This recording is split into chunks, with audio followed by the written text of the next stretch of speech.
Muy bienvenidos, bienvenidas, amados oyentes. Gracias por estar con nosotros, especialmente en este momento en que hacemos un resumen de la conversación que hemos tenido durante esta semana. Con ustedes el pastor Juan Millanao. Muy bienvenido, pastor. Hola. Y quien les habla, Raúl Medina. Hemos estado conversando de anhelo de más. ¿Qué querrá decir el autor? Ya hemos conversado esta semana, pero en el resumen nos planteamos la idea: ¿qué será lo que el autor está tratando de decirnos? En realidad lo que queremos nosotros aprender de las Escrituras, en realidad eso. Hay un dicho, Raúl, que dice: observa el cielo y ganarás el cielo y la tierra. Concéntrate en la tierra, vas a perder el cielo y la tierra. Y aquí pasó igual con el pueblo de Israel, ¿no? Cuando iban por el desierto, ellos suspiraban, anhelaban, lloraban por Egipto. ¿Y qué pasó? No entraron a la tierra prometida, no se volvieron a Egipto, lo que ganaron fue un cementerio. Ahora uno critica a veces, pero ¿cómo con tanto milagro no entendieron? ¿Cómo con tanta manifestación de Dios extraordinaria ellos siguieron anhelando Egipto? Pero uno tiene que ser un poquito sincero, y quizá nosotros estamos en la misma condición. Hay tantos ejemplos, y es justamente hacia allá está apuntando este estudio, y apuntó esta semana, que el Antiguo Testamento está lleno de tipos, de sombras, de rituales, pero no fueron en vano, sino nos están mostrando algunos acontecimientos que hoy día pueden estar pasando y que son símbolos de realidades que hoy día estamos viviendo. El problema es que a veces desconocemos estos símbolos espirituales en el pasado. Por lo tanto, si uno se acercara con tranquilidad a ellos, mejorarían enormemente nuestra vida espiritual. Así que ese anhelo de más, como todavía hemos leído aquí, 1 Corintios 10:6, dice: mas estas cosas sucedieron como ejemplos para nosotros, para que no codiciemos cosas malas como ellos codiciaron. O sea, aquí había un problema. Ellos estaban de alguna manera codiciando lo que no correspondía. Como tú decías, Egipto, teníamos de todo, y no tenían nada en realidad, pero seguían. Así que van a haber símbolos de bautismo, de redención y de descanso. Ese reposo, el del reposo de entrar en él y de un reposo futuro. De eso ha sido nuestra conversación, y vamos a conversar ahora de este concepto que aparece en nuestro estudio, bautizados en Moisés. ¿Qué significa eso? Bueno, ahí tenemos un incidente histórico, pero con implicaciones espirituales, ¿no? Con prioridades que deben ser asumidas. Hoy en día no hablamos de bautizados en Moisés, pero sí hablamos de bautizados en Cristo, ¿no? Pero Moisés es un tipo de Cristo, así como José también fue un tipo de Cristo, ¿ya? Así que mientras nosotros observamos estos tipos y aprendemos de ellos, entonces vamos comprendiendo lo importante que es la persona de Jesucristo para nuestra felicidad actual. Los filósofos nos pueden decir: bueno, acepte mis ideas, pero el Señor viene a decirnos a través de estos ejemplos: acépteme a mí, ¿no es cierto?, como persona.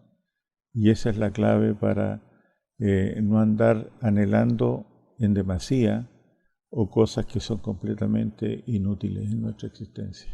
Quizá una cosa que hay que tener claro es que el símbolo sigue siendo símbolo, no es igual a la realidad, nunca lo va a ser.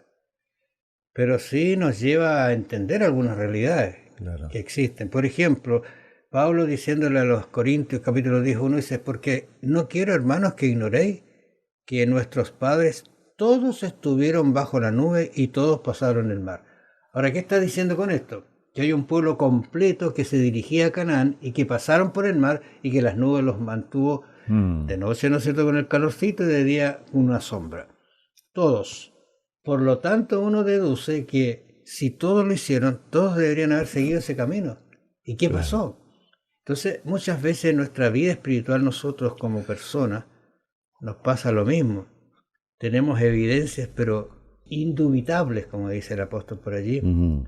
de lo que es la vida, pero nuestro caminar está muy lejos de la realidad. Por ejemplo, mira, allí en el símbolo está cuando ellos cruzan el Mar Rojo, ¿no es cierto? Dejaban la esclavitud, ya nunca más podían volver atrás porque iban hacia adelante hacia el Canaán. El bautismo deja la vida de esclavitud bajo el pecado y entramos en una vida nueva en Cristo. Interesante eso, esa relación. La verdad de las cosas es que todos estos símbolos tienen un propósito maravilloso de mostrar a Cristo en la salvación. Dios proveyó el maná, Jesús es el pan de vida, bebieron del agua salida de la roca, que era Cristo, Jesús es el agua de la vida ahora en el Nuevo Testamento. O sea, qué relación extraordinaria y maravillosa hay en respuesta a lo que nosotros tenemos que aprender y andar hoy día. Tengamos cuidado de no desviarnos, no mirar hacia atrás. Y uno cuando dice mirar hacia atrás se acuerda enseguida de la mujer de Lot, ¿no? Podemos quedar estampados como una estatua y no llegar a la Canaán celestial. Símbolos de que son realidades hoy día para nosotros aprender. Estoy pensando en el santuario. Cuando uno, me parece que tú diste una clase del santuario, ¿no? Extraordinario el símbolo ese. Pero en el 25:9 dice, conforme a todo lo que yo te muestre, el diseño del tabernáculo y el diseño de todos los utensilios, así lo haréis. O sea, se le mostró imágenes para que ella hiciera eso mismo. Eso no significa que este santuario es igual al del cielo. Es semejante. Claro, es una copia. Es un símbolo. Y cuando uno se acerca al santuario, analizar, está lleno de simbolismos maravillosos que apuntaban al Mesías que iba a venir en algún momento. De eso vamos a conversar también un poquito de eso, pero es interesante esos detalles. Porque Hebreos 8:5 dice, los cuales sirven a lo que es figura y sombra de las cosas celestiales, como se le advirtió a Moisés cuando iba a erigir el tabernáculo, diciendo, mira, haz todas las cosas conforme al modelo que te ha sido mostrado en el monte. O sea, nada quedó al azar. Todo era un símbolo de extraordinaria belleza, mostrando al Mesías que iba a aparecer en la tierra. Vino como niño, pero se presentó después como el Cordero de Dios, como dice Juan. Vamos a seguir conversando acerca de ritual y sacrificio. Si algo más vamos a hablar también. ¿Qué significa esto? ¿Que hay algún símbolo que refleja Raúl, la sangre y el derramamiento y la aspersión de sangre eran fundamentales para muchos de los ritos que se celebraban en el Antiguo Testamento, ¿ya? Y creo que era tan importante que hay que comentar un poquito lo siguiente. En el santuario terrenal la sangre no contaminaba, ¿ya? Pero era el medio o vehículo para transferir el pecado, eso sí. La verdad que Israel tenía claro este concepto de la sangre. Aquí leemos en Levítico 17:11, dice, porque la vida de la carne en la sangre está, y yo os la he dado para hacer expiación sobre el altar por vuestras almas, y la misma sangre hará expiación de la persona. Así que aquí hay una explicación bastante amplia al respecto. Y en este caso la sangre vino a ser el portador del pecado. Y esto se ve, ¿no es cierto?, aquí en lo que acabo de leer, la función expiatoria, y esta es importante. Y no tiene esta función expiatoria porque es sangre, sino porque Dios le asigna esa función. Si así no fuera, no purificaría, ¿no es cierto? Así que en términos de conclusión, ¿dónde habla el Antiguo Testamento de la sangre contaminando? Sí, habla de esto, pero no en conexión con sacrificios, ¿ya? Sino que en textos bíblicos muy claros se dice que en cada caso de contaminación fue derramada sangre humana por guerra, por asesinato, pero no por sacrificio, ¿ya? Así que un texto adicional puede ser leído en Números 19, 9 y 10, donde aparece esta función contaminadora de la sangre en el culto israelita, por la aspersión de la sangre. Lo muerto en este caso era un sacrificio, ¿ya? Pero como te digo, Raúl, es en el contexto digamos, de sangre derramada, sangre humana, por guerra o por asesinato, pero no por sacrificio, lo que importa acá, entender. Sí, la verdad es que es bastante cruel cuando uno piensa en lo que significa el derramamiento de sangre. Pero en el símbolo, tú recuerdas que la persona traía el corderito, degollaba el animal, el sacerdote ponía la sangre en los cuernos del altar, derramaba el resto, se quemaba la grosura sobre el altar y el sacerdote hacía expiación por el pecado, o sea, Claro, limpiaba, ¿no es cierto? Limpiaba sí, al pecador que salía. En la realidad es algo parecido, confesamos nuestros pecados a Jesús, reconocemos que Jesús murió por nuestros pecados, que la sangre de Jesús derramada en la cruz tiene poder para redimirnos, para libertarnos, para llevarnos a un camino mejor, que nuestra vida es rendida a Jesús y Jesús es el único que expía el pecado. Los claro. símbolos no pueden hacer eso, dice Pablo, pero sí la realidad que es Jesús. Ahora, fíjate, Raúl, que en este caso tú estás aplicando a nuestros tiempos estos ritos que apuntaban a Cristo, ¿no es cierto? Y en este caso la cultura juega un papel principal, porque la cultura determina qué fue lo que el profeta inspirado dijo. Por ejemplo, sacrificios de sangre. Eso no es propio en nuestro ambiente, naturalmente, ¿no es cierto? Y algunos dicen, bueno, eso fue bien para ellos que estaban atrasados, pero no para nosotros. Así en forma arrogante lo dicen algunos, ¿no? Ahora nosotros tenemos mayor cultura, mayor revelación, ¿no? Entonces se empieza a hacer aquí una distinción entre lo que es relativo y lo que es absoluto, ¿no? Ya hay ciertas corrientes entre algunos cristianos que promueven esta teología, ¿no? Eh, Quizás podemos hablar de esta segunda idea, que es, comilla, el desarrollo o expansión de la verdad, ¿ya? Y este concepto aparece en los escritos de Elena de White, y se trata de un desarrollo progresivo de la verdad, en el sentido no que la verdad de hoy es que sea mejor, sino que la verdad de hoy está mejor explicada que la verdad de antaño. Eso es todo, ¿ya? Pero no es un cambio así. En otras palabras, se reconoce que desde un principio ya existía entonces toda la verdad. Toda la verdad estaba ya presente en el primer periodo de la historia, donde estamos nosotros estudiando estos símbolos, etcétera, ¿ya? Y desde ahí se ha ido desarrollando, ¿ya? Hasta tener esta comprensión interpretada por el Nuevo Testamento, específicamente por Jesucristo, por el apóstol Pablo. Entonces, la misma verdad de salvación, pero con desarrollo ampliado, ¿no es cierto? Mejor explicada, etc. Y estos mismos símbolos los toma Pablo justamente en Hebreos 4.1, fíjate, dice, temamos pues, no sea que permaneciendo aún la promesa de entrar en su reposo, alguno de vosotros parezca no haberlo alcanzado. Es un llamado, una advertencia que hace el apóstol acá, porque la tenemos, hoy día está clarísimo. Tenemos todo el Antiguo Testamento, se refuerza con los llamados de atención que hace el Nuevo Testamento.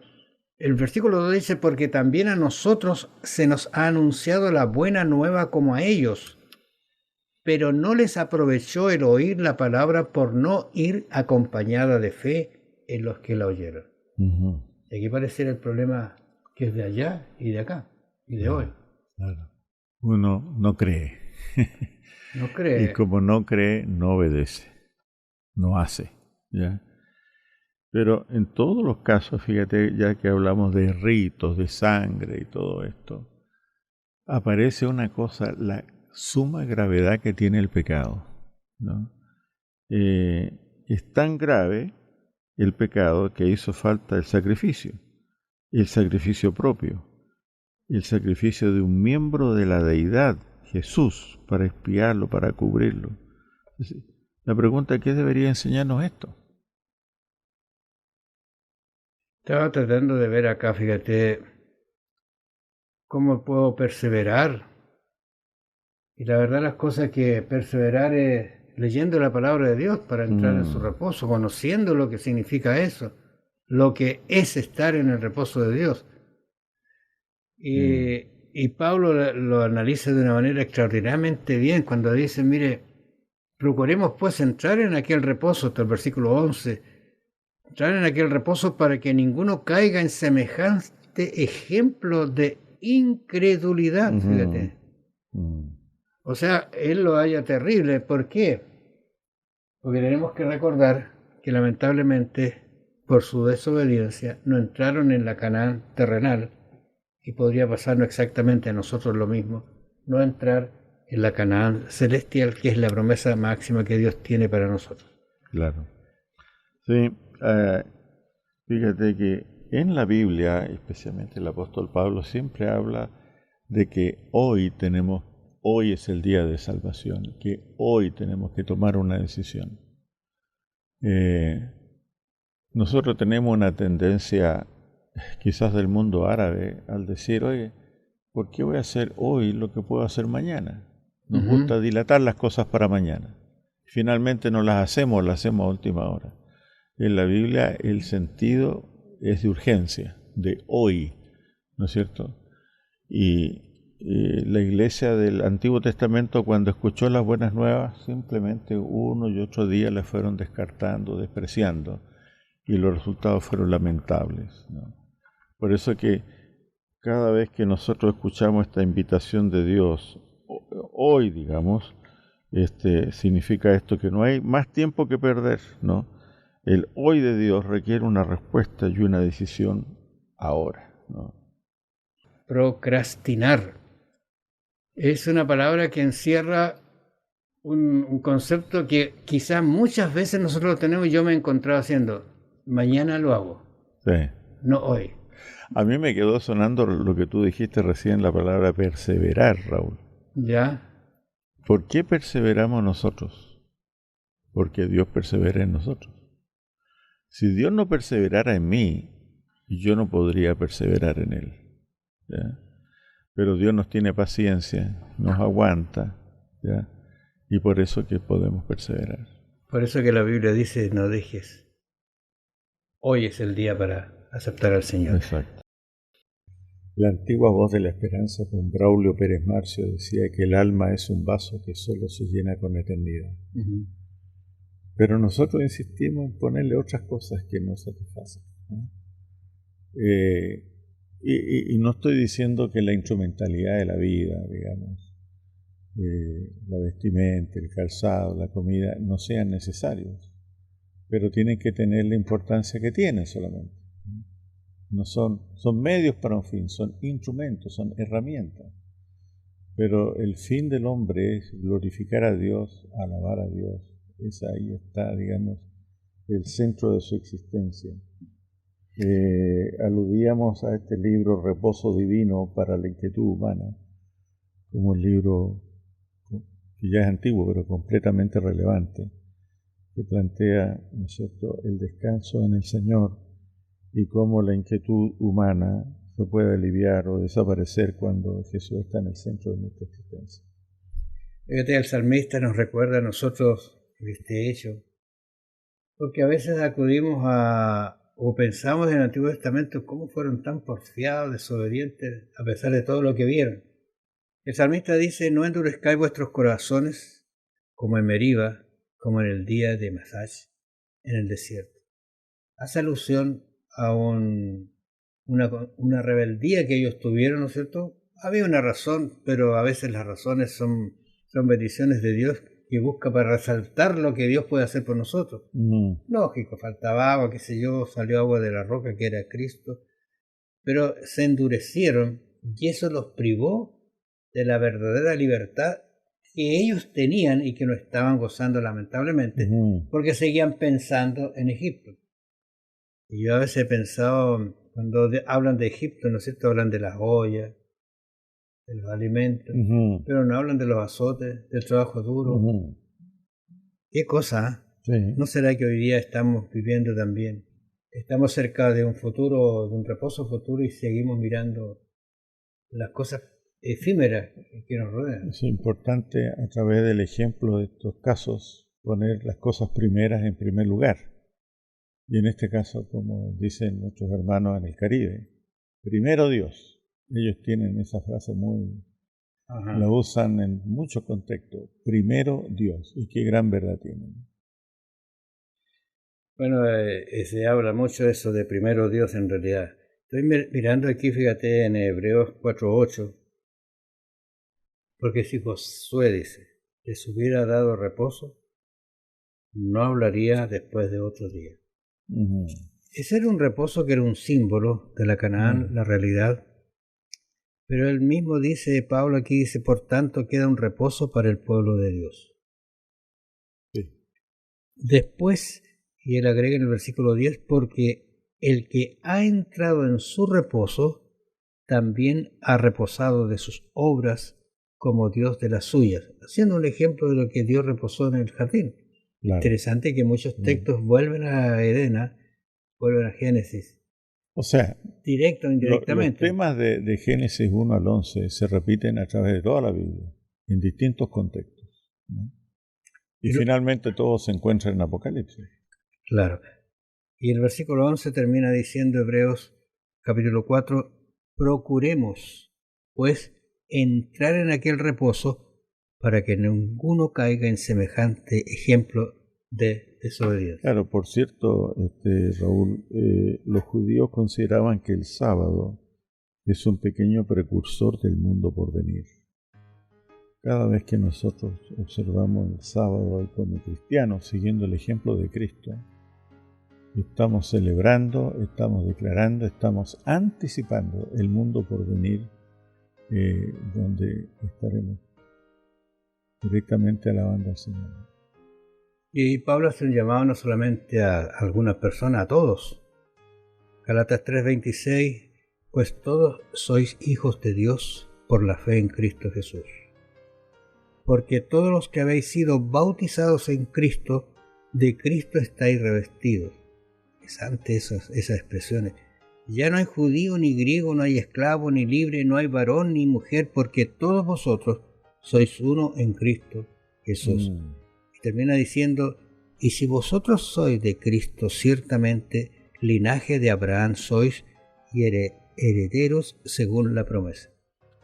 Bueno, tú tienes ahí como la Biblia es un todo orgánico en Cristo Jesús. Porque se nos habla de Abraham, nos lleva a Génesis 12, y cómo las promesas que él recibió han sido heredadas por Cristo. Y a través de Cristo, entonces llegamos a ser parientes herederos con Abraham. Es decir, vamos de Antiguo a Nuevo Testamento, a grandes brochazos, y la historia de la salvación, las condiciones de la salvación, el descanso prometido es uno solo, ¿no? No hay algo que fue ofrecido allá que ahora no esté presente acá. Pero acá está con mayores explicaciones, con mayores antecedentes, ¿no es cierto? Y a través de la vida y obra de nuestro Señor que nos visita.